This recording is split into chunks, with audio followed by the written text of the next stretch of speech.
2011 વિધાનસભાની પેટા ચૂંટણીમાં ફરી ભાજપનો ભગવો લહેરાયો। હર્ષદભાઈ પરમારની ભવ્ય જીત।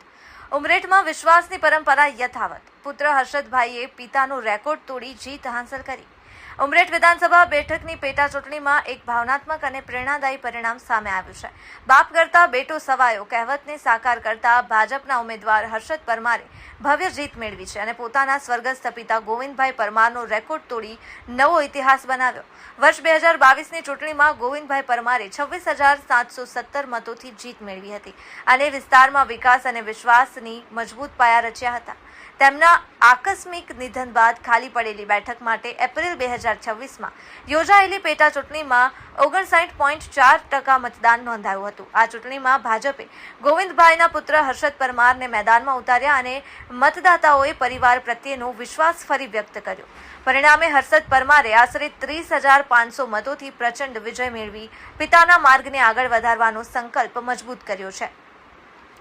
જીત બાદ હર્ષદ પરમારે આ વિજય પોતાના સ્વર્ગસ્થ પિતા ગોવિંદભાઈ પરમારને સમર્પિત કરતા જણાવ્યું કે આ જીત માત્ર મારી નથી પણ ઉમરેઠના દરેક મતદાતાની આશા અને પિતાના સંસ્કારોની જીત છે। ઉમરેઠમાં ફરી એકવાર ભાજપનો ભગવો યથાવત રહ્યો છે। હર્ષદ પરમારે ભાજપની જીત બાદ સમગ્ર મહુડી મંડળ ભાજપના કાર્યકરો પદાધિકારીઓ સર્વ મતદારોનો આભાર માન્યો હતો। અહેવાલ શૈલેષ પંડ્યા સાથે દિગ્વિજયસિંહ રાજપૂત, સહયોગ ન્યૂઝ, આણંદ।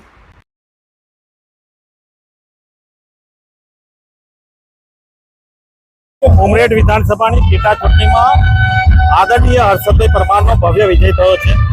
ખરેખર જોઈએ તો આ પેટા ચૂંટણીમાં ખૂબ સારા મતોથી લગભગ 30,000 મતથી ભવ્ય વિજય થયો છે। આપણા પૂર્વ ગૃહમંત્રી આદરણીય પ્રદીપસિંહની જે વ્યૂહરચના હતી, ગામડાઓનો પ્રવાસ હતો, એક નવો જે જુસ્સો આપ્યો છે એમને ભારતીય જનતા પાર્ટીના કાર્યકર્તાઓને, અને બધો જ શ્રેય આપીશ તો મતદાતાઓ અને ભારતીય જનતા પાર્ટીના કાર્યકર્તાઓને। આદરણીય પ્રધાનમંત્રી નરેન્દ્રભાઈ મોદી સાહેબ, આપણા મુખ્યમંત્રી આદરણીય ભૂપેન્દ્રભાઈ પટેલ સાહેબની જે યોજનાઓ છે તે ઘરે ઘરે સુધી પહોંચી છે। ભારતીય જનતા પાર્ટીનો કાર્યકર્તાઓ ફક્ત ચૂંટણી આવે ત્યારે વોટ માંગવા નહીં જતા 5 વર્ષ કામ કરે છે, એનું આ પરિણામ છે।